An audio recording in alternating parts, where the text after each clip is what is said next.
짐 로저스가 10년 전에 미국을 떠나 싱가포르로 이주를 한 사실은 이미 잘 알려진 바입니다. 미국의 시대가 저물어가고 아시아의 시대가 오고 있다 라고 말하면서 홀연 싱가포르로 이주를 하게 되죠. 온 가족이 함께 움직였습니다. 그는 늦둥이 딸들이 있는 것으로 유명하죠. 예쁜 딸들이 아시아적 가치를 배우고 또 아시아 문화를 익히고 더군다나 중국어를 가르치기 위해서 싱가포르를 선택했다라는 그런 이유를 설명한 것은 유명하죠. 그런데 제가 보기에는 요즘 짐 로저스는 뭐 중국보다도 오히려 한국을 더 많이 오고 가고 있는 것 같다는 생각이 듭니다.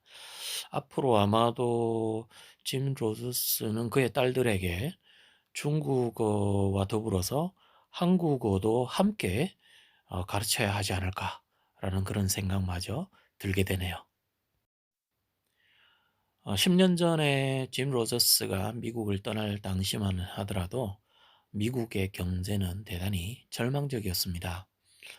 2008년 그 미국발 금융위기 이후에 수많은 미국의 청년들이 전 세계 각지로 많이 흩어져 나갔던 사실 여러분 혹시 기억하십니까? 우리나라에도 당시에 미국의 청년들이 되게 많이 왔었죠. 당시에 한국 정부가 그 비즈니스 프렌들리, 잉글리시 프렌들리 이래 가지고 왜 그 원어민 그 외국인 교사를 대폭 이렇게 받아들였던 그런 때가 있었던 거 혹시 기억하실 겁니다. 그때 뭐 우리나라 학교는 물론이고요. 학원가에까지도 미국인 출신 젊은 그 원어민 교사들이 엄청나게 많이 증가했었던 때가 있었다는 사실 기억하실 겁니다.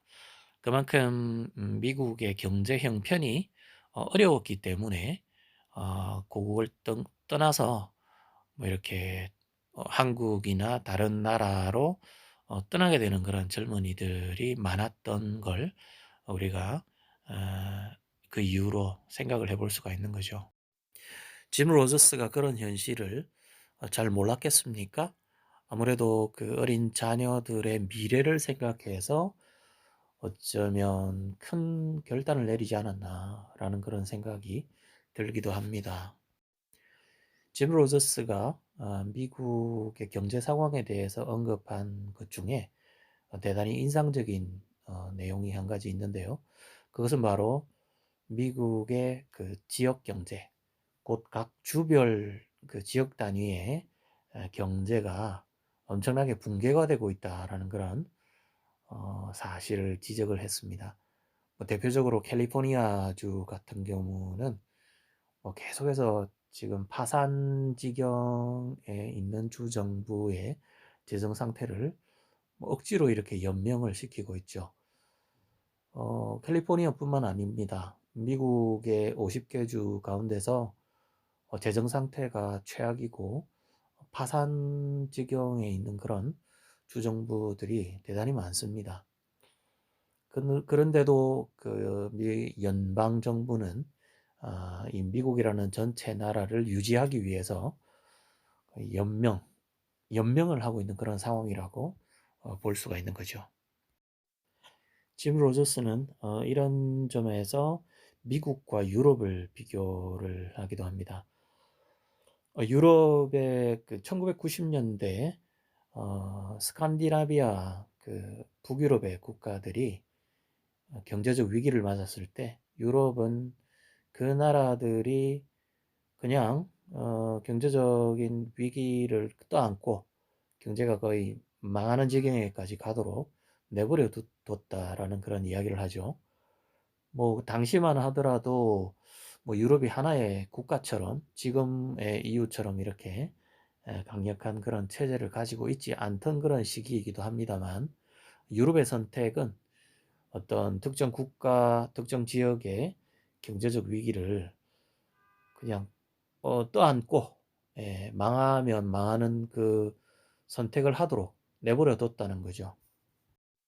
그렇게 북유럽의 국가들이 한 3년 정도 심각한 경제난을 겪다가 다시금 자력으로 회생을 했다고 합니다. 뭐 이런 점에서 또 일본과 비교를 하기도 하는데요.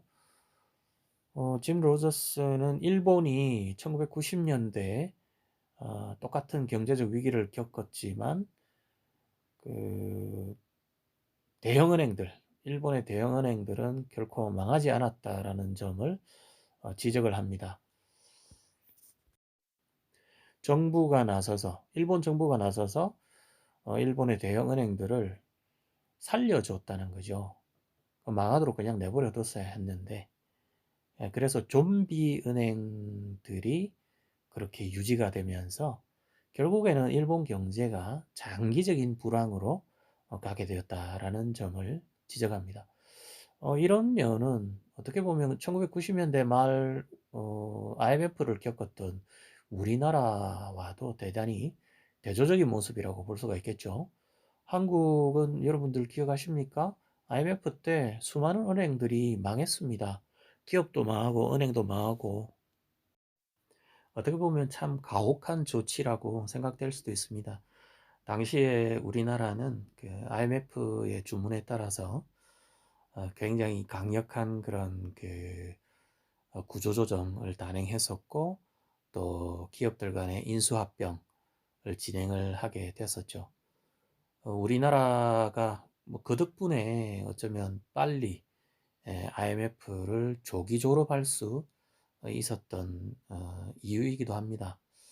미국도 역시 마찬가지로 2008년 금융위기를 맞으면서 망할 기업들은 망하도록 그냥 내버려 뒀었죠.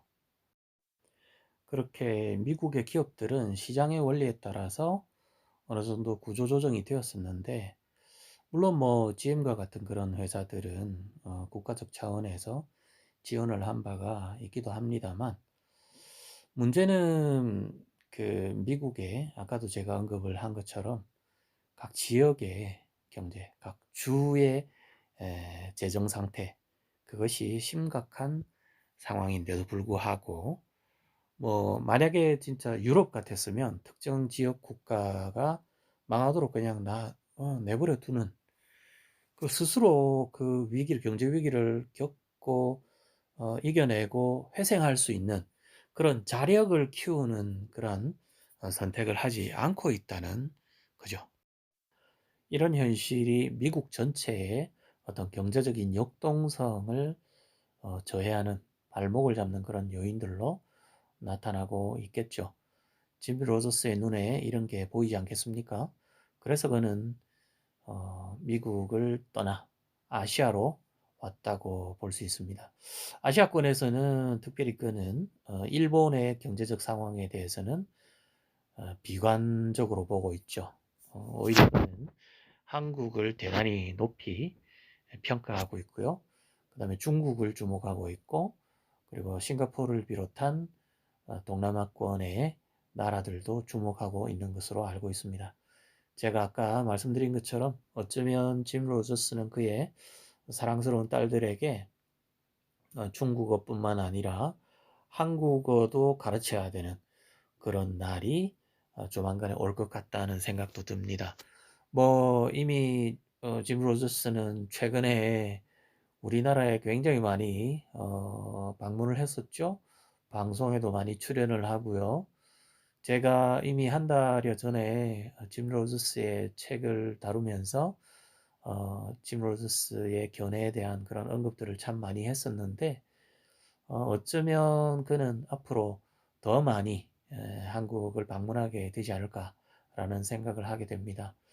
앞으로 북한과의 이 협상이 어떻게 진행되느냐에 따라서 북미 협상의 전개 과정, 그리고 또 남북 간의 대화의 과정, 그리고 특별히 남북 간의 경제 상황이 경제적 교류가 어떻게 전개되느냐에 따라서 굉장히 짐 로저스는 이 한반도에 대한 투자에 촉각을 곧 누세울 것 같다는 생각이 듭니다.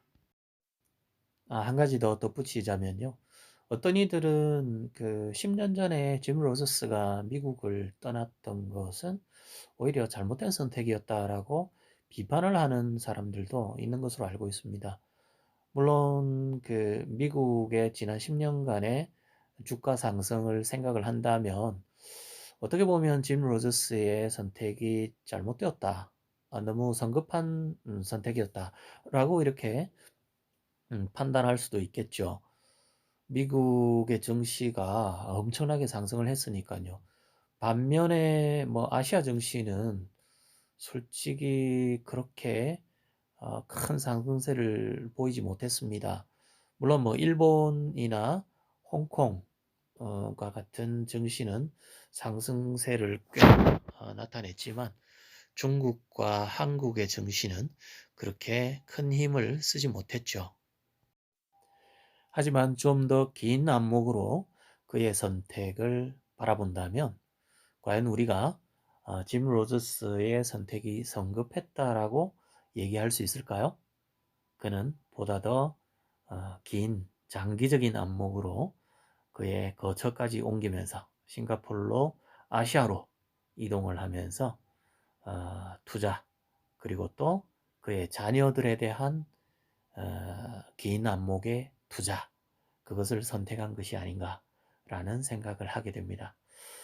이후에 펼쳐질 미국의 증시와 아시아 증시를 비교해 가면서 우리가 바라보게 된다면 그의 선택이 과연 옳았는지 좀 더 정확한 판단을 할 수 있을 것 같습니다.